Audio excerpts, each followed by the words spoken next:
Clemson University scientists Paul Leonard and Rob Baldwin are part of a collaborative study on wildlife habitat connectivity in the Southeast that has been published in the journal Animal Conservation.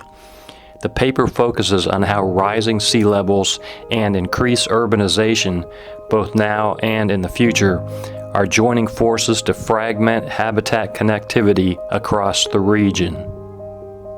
This study is really about examining the way that climate change, and one aspect of climate change, sea level rise, and land use change, or urbanization, will affect how well animals are able to move in the future.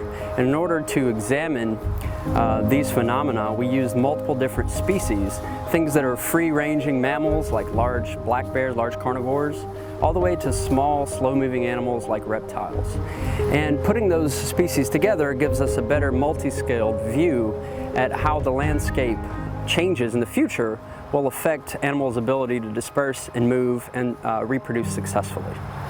So we are standing here at the intersection of two rural highways in Clemson, South Carolina, and also on a piece of property that's undergoing conversion from forest to development.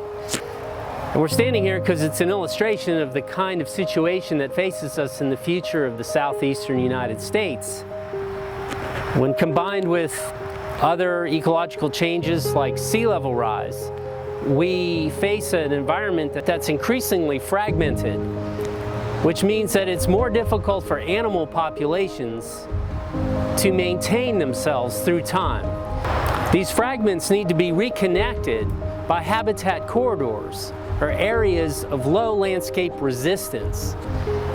The modeling work that Dr. Leonard talks about enables us to prioritize areas of the landscape that maintain this fabric of nature in as whole a context as we possibly can.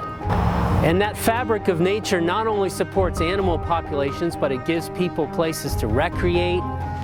It gives fish and wildlife populations for hunting and fishing, and provides clean water as well as carbon storage and other vital services.